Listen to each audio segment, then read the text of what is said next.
All right, this is India Global. I'm Gaurie, Dwivedi. Let's kickstart the show with headlines this evening. First up, amid spiraling nosediving of diplomatic ties between New Delhi and Ottawa, reports suggest India's National Security Advisor Ajit Doval held a secret meeting with his Canadian counterpart in Singapore. Reports suggest that this secret meeting took place in Singapore last week.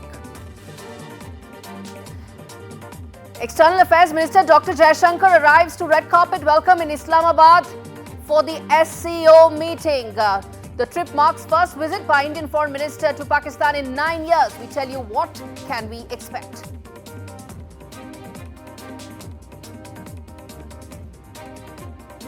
Meanwhile, over in Africa, as part of the first leg of the historic three-nation tour, President Draupadi Murmu calls for deeper economic cooperation between India and Algeria.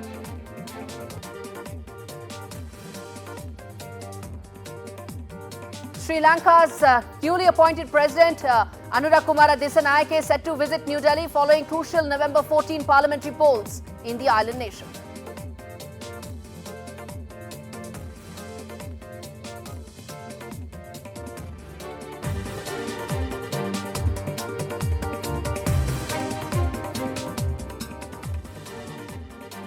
All right, escalation of the tensions one has seen in the last 24 hours between Canada and India. Both sides have recalled, in fact, India recalled its envoy and then dismissed 6 high-ranking officials of Canada in India, starting with the acting High Commissioner. But what happens next? 24 hours have passed since then. Now, what could be the future trajectory of the Indian-Canadian ties is the key question we are asking. What happens to the trade dynamics between the two countries? What happens to the very deep people-to-people connect that exists between India and Canada? Remember, Indian students account for 40% of the international students that are in Canada. Highest, over 4 lakh right now, are studying there. When it comes to immigration numbers, India accounts for one of the highest in terms of citizens or people looking to migrate to Canada. In fact, the total number of people from Indian origin has crossed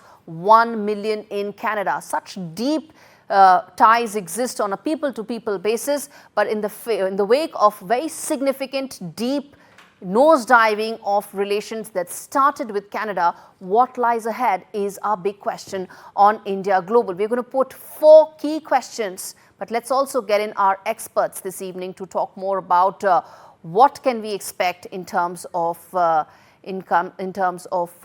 relationship between the two countries. But first up, listen in to this important soundbite.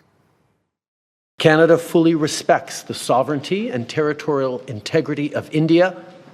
We expect the Indian government to do the same for Canada.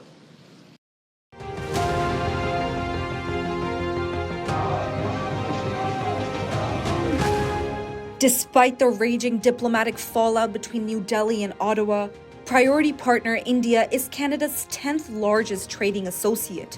The bilateral trade between the two countries amounted to $8.4 billion in 2023 to 2024, a rise of 23.5% in 5 years.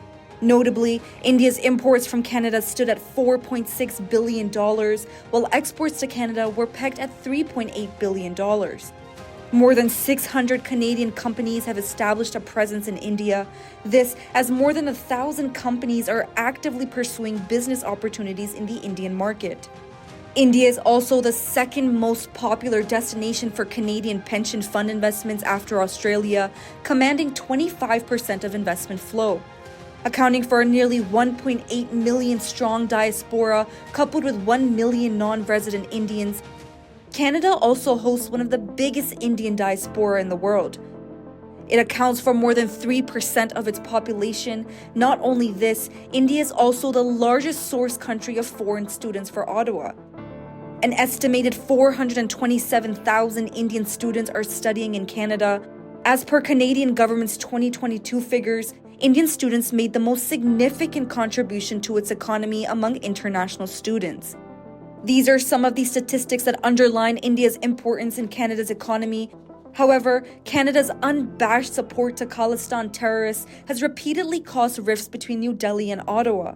The Indian government views it as a threat to its sovereignty, while many in Canada see it as an expression of freedom.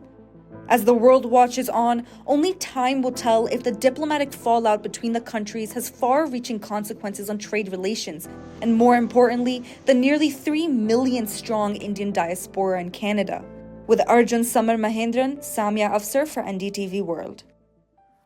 Okay, I'm going to come to Sudhir Devre and Swasti Rao in just a bit, but I want to put the context clear for our viewers. You heard the report that tells you in terms of the kind of people-to-people ties that India and Canada have, the amount of students who wish to study there. A lot of foreign universities rest on Indian students and their ability to go and study there. And as many as 4 to 5 universities are said to see their finances get deeply impacted. But there's another trade aspect to it, and I want to put that out for our viewers very clearly. The India-Canada trade ties are about $4 billion. India is a larger economy than Canada. Canada is just about a little over $2 trillion. Canada and India is just a shade under $4 trillion. Canada is largely an oil economy. A lot of it rests on agriculture. If this escalates, if India wants to take the tit-for-tat any further in terms of trade measures, slap some measures as far as agriculture, specifically on pulses, is concerned, then the pain could be far more for Canada going forward. At the cost of repeating, India is a bigger economy at this stage than Canada. Let's get in Swasti and Ambassador Devre to talk more on this. Ambassador Devre, to you first. You know, as things stand right now, there's a bit of and in fact, there's a fair bit of escalation that has happened right now. And when such things happen, it is hard to estimate where it will end. Because tomorrow is when, the Prime Minister, the Canadian Prime Minister, will appear in front of the committee. And who knows what could be the next set of wild accusations he could make.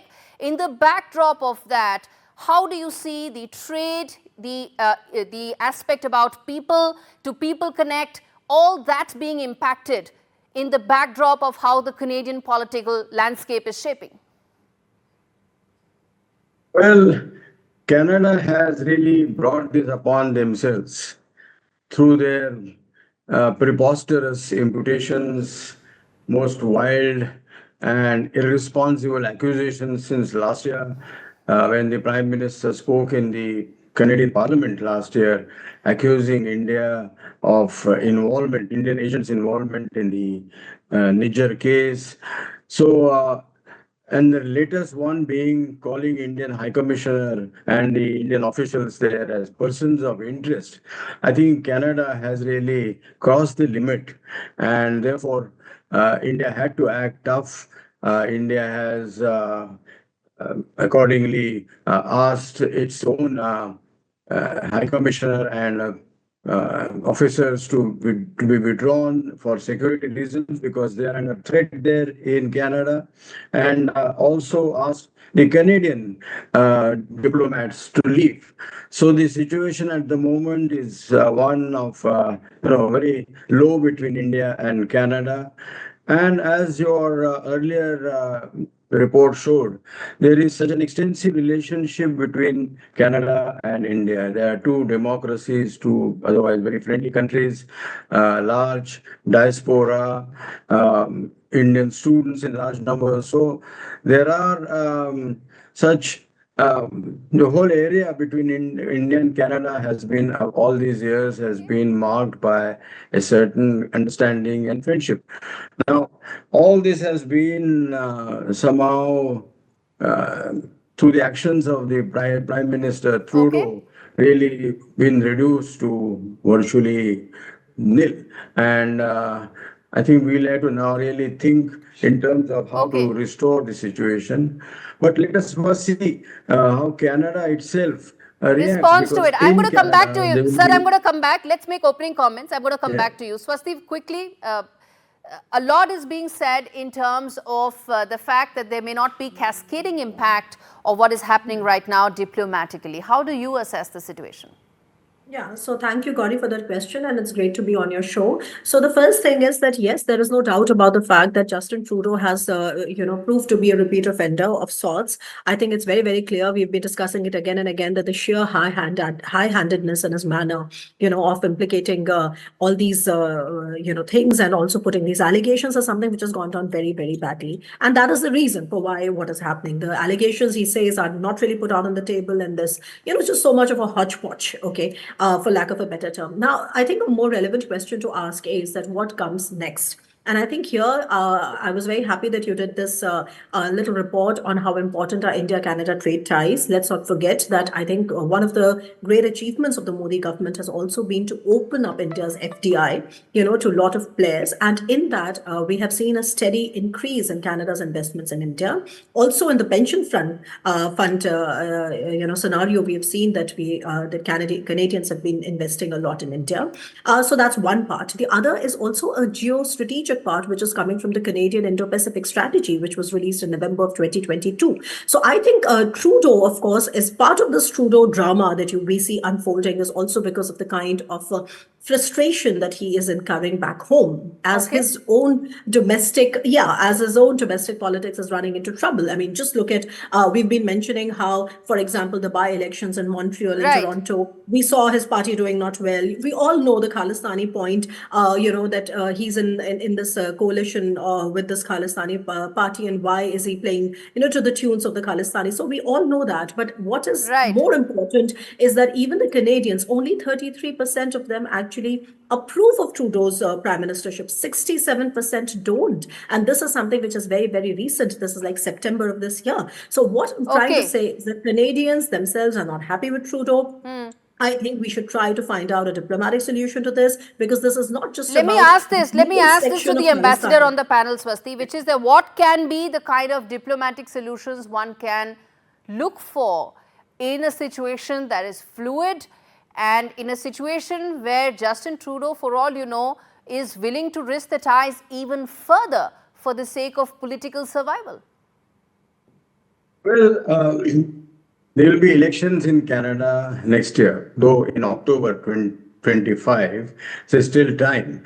But as was just now mentioned, Trudeau's is a minority government at the moment. He has less than 30% approval within his own country.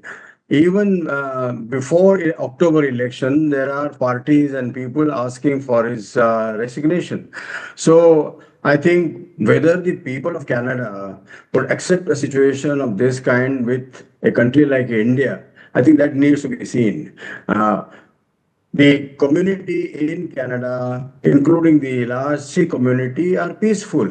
They are very the friendly countries, friendly communities there, and therefore I don't see why there should be any misgiving about people-to-people relationship between the two countries. I think those will continue.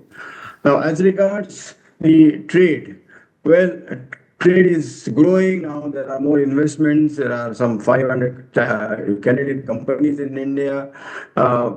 I think they would need to follow a policy of some patience, and they would hope that situation would improve between the two countries in a few months' time, and that the bilateral trade will continue to flourish.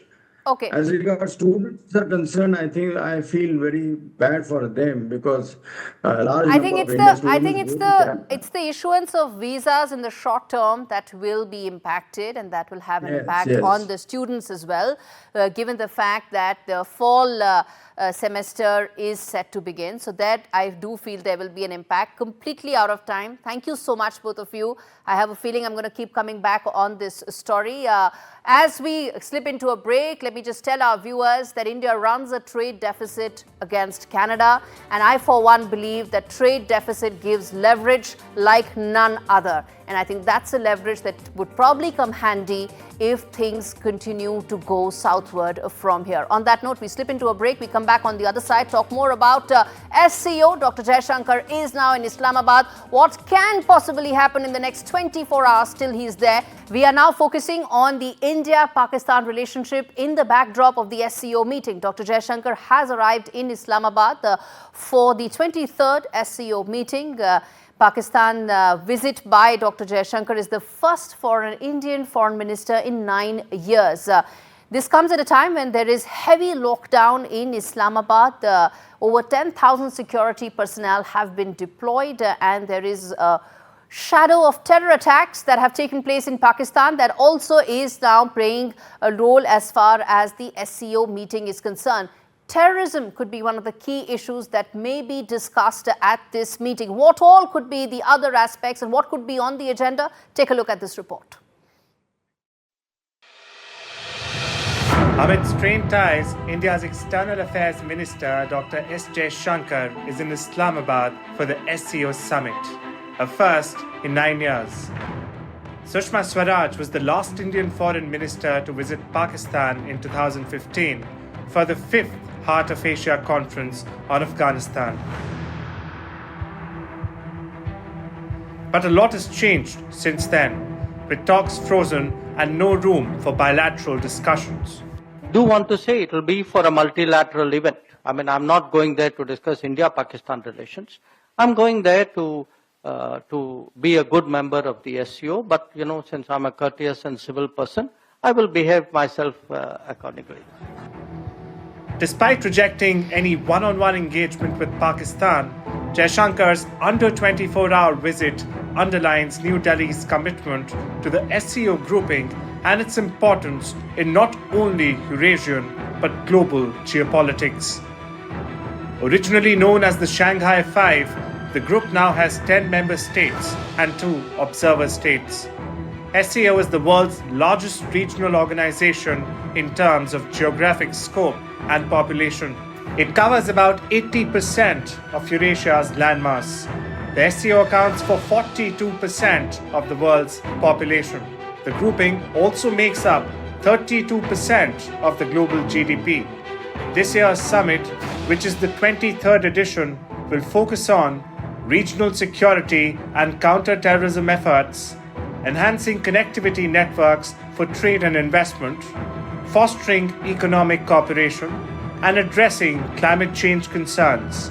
But the key question is, will the SCO Summit in Pakistan pave the way for a more united front against common challenges, or will divisions prevail?